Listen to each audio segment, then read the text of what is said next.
Not sure if this works actually. It's widescreen. I'll try. Good morning everyone, welcome back to another video of Unplugged TV Australia. Is this recording? It is. Okay, cool. We've got our intro. Welcome to the car. 16 degrees and we've got no power limit so far, but when I turn on the car and yeah, there's the power limit for regen. Battery is cold, and we didn't have this yesterday when I charged the night before, when I charged over the night at home. Yes, I did a home charging. I'm not sure if this camera actually makes it. I have forgotten to charge the camera. Can you believe it? Andy forgot to charge the camera. So I've got this all on the cable now here on my power bank, and hopefully the camera I don't know if this works actually. Is it recording now? I can't see it anymore.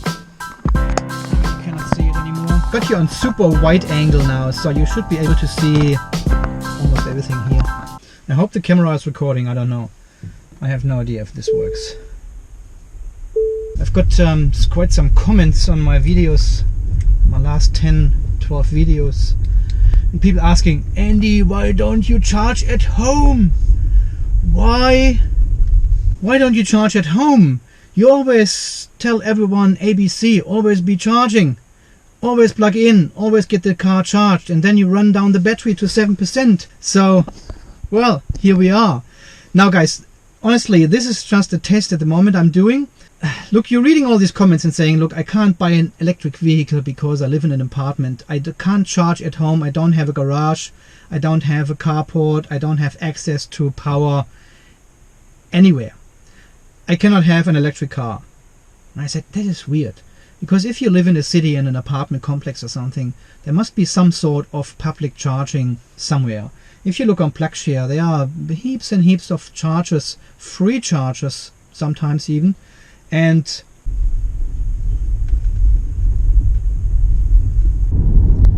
I cannot see why you cannot utilize these chargers even in an apartment complex. And that's what I was trying to simulate in the last 3 weeks, pretty much since I got the car. Of course, my charger here is free to use. There was one reason to go there, because I don't have to pay for the power at the moment. And I said, as long as this one is free, just give it a try and simulate you are living in an apartment complex, you cannot charge at home, you've got no access to a power point somewhere, neither at work nor at home, and you are only reliant on public charging infrastructure. And yes, you know, we've got only one public charger here at the University of Queensland, Gatton campus, at the vet hospital.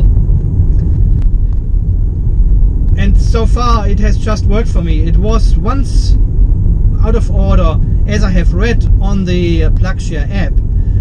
I myself have never experienced an out of order charger so far, charging station. And I know I'm super lucky here, because there are obviously no other electric vehicles in this area at all. I have never met anyone else over there. You can see the history on PlugShare when people actually charge there and book in and sign in. But apart from that, I have never seen anyone over there.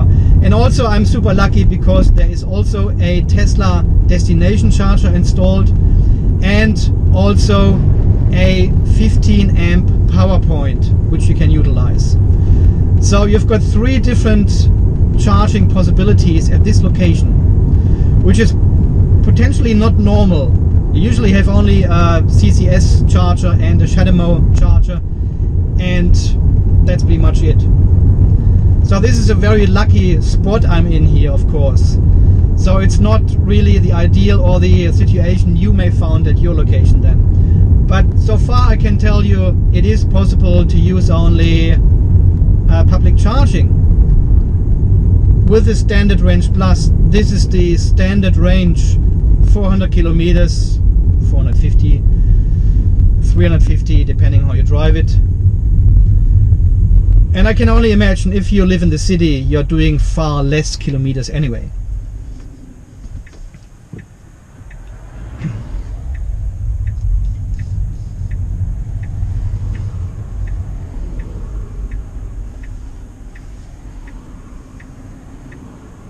Come on.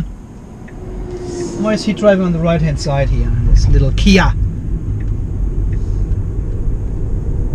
Woo, this car is so fast.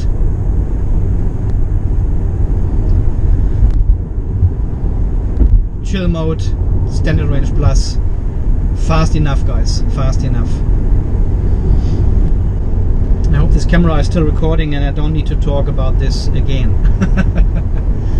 Because it's turned on and plugged in and there's no light indicating me it's recording actually. Yeah, and so far I spent about an hour, maybe 1 hour 15 minutes a week at the supercharger. I always say supercharger here. Of course it's not a supercharger. As you know, it's just a 50 kilowatt DC fast charger. I call it supercharger because this is super for me, coming from the PHEV and charging with 3.5 kilowatts max, 3.6 kilowatts max, and now you're getting like 10 times more, at least 15 times more. It is mind-blowing still. So supercharger. Yeah, well, I spent an hour, let's say 1.5 hours a week over there on this location waiting for the car to charge, because I'm not charging at home at the moment, or not that often. I've done it twice now, and this is not really wasted time for me. As you know, I'm always watching a video or something on the looking with your Mercedes GLA 220 diesel, 30 diesel here. I'm just watching an episode on YouTube. I make a video while I'm charging, talking about stuff. So, you know, I'm using the time wisely. I would have watched this video anyway at home or in my lunch break or in any other point of time. So I'm using this time anyway. I'm using this time at the same time I'm charging the car. So I'm not just sitting there and waiting for the charge to finish, you know. I'm doing something in this time. And usually you would, in a shopping center or something, you would plug in the car and then go shopping and come back and the car is charged within half an hour to 80%. And this gives you another 150 kilometers at least in this half an hour, maybe a little bit more, up to 200 kilometers. And this gets you through the week if you live in the city potentially. If you drive like 30 kilometers a day on average, this will get you through the week. And when I had the PHEV still, I was always curious, could this work? Could you just charge at this location here and make it without plugging in anywhere else? Because you cannot potentially. And it seems to work. It seems to just work fine with one charger. If this charger would not work, well, then there would be a problem, of course, because this is the only one in the area. While in the city you have, while in the city you have quite a lot of chargers you can utilize. But of course more electric vehicles, so they might be occupied, you might have to wait, who knows. This is all a little experiment what we are all doing here. We are early adapters of this technology. Charging infrastructure is rare. It's not as well populated as service stations, of course, right now, but I think you can make it work somehow. And I personally find this always a little bit of a challenge and part of the adventure. Already at work. The car drives me to work. Yeah, I think it's all part of this adventure you're doing. I mean, buying this car is so exciting, and driving it and being aware you're driving full electric now and having all these opportunities and can go pretty much anywhere without polluting, without paying too much money, or even no money at all if you get the charge for free. And this is all an adventure, I think. Is this camera moving or what? So, and finding a charger to charge the car and then make sure you come home or go to the next charger, I think this is all part of the adventure. And I quite like it. I'm a little bit thrilled all the time when I get in the car and say, oh yeah, I've got only 120 kilometers, but I need to go 100 kilometers today. Can I make it? Okay, that was a little bit silly, but it was fun. It was fun as well. And I didn't have any range anxiety or so. I was pretty confident. I was, say, 97.5% confident I could make it that day to the customer and back home. Well, and I had 26 kilometers left, which is half of the capacity of the Outlander PHEV. So, and I probably know how to drive very efficiently to squeeze more kilometers out of the battery. So I'm not really anxious about driving the battery that low. I know what the car can do and how to drive that efficiently and squeeze more kilometers out of the battery. But yeah, so I don't think you need to charge at home if you cannot. But we will do the same test next month in a couple of days. Yeah. I'm driving over the white line and it beeps because I'm pushing against the steering wheel to keep it over this line because there was another car veering into my lane. So we do the same experiment next month and I will charge only from home. I won't do any public charging at all. $1.45.9. I like this. And then we do the opposite and saying I've got no public charging infrastructure at all in my area because I'm living in a semi-rural area here in the countryside. Oh, shut up. And there's no public charger, there's no superchargers, there's no DC fast chargers, there's nothing but my garage with a power point. And then we see how this works.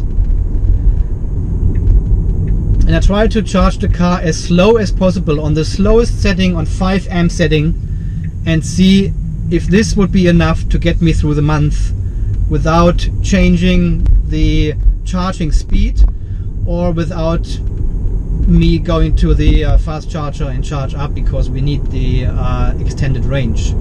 So let's see how this goes. It will be interesting as well. And these are all the experiments I really wanted to do when I got the car.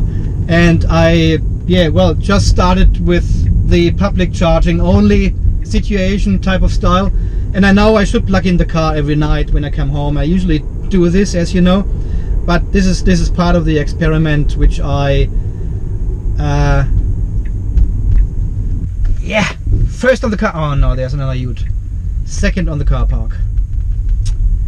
Damn it. Alright guys, so far this update from today. I hope you enjoyed this video. Give it a thumbs up as always. Some people do a thumbs down, but that's fine too. As long as you do a thumbs up or thumbs down, totally fine. That's a reaction. YouTube likes and pimps up my video. So as always guys, thanks for watching, thanks for all your support. This is Andy from Unplugged TV Australia signing off. You stay charged and we will see us again in the next video very soon. Okay, see you then guys, bye bye. I hope it has recorded. I don't want to do this again. Let's see.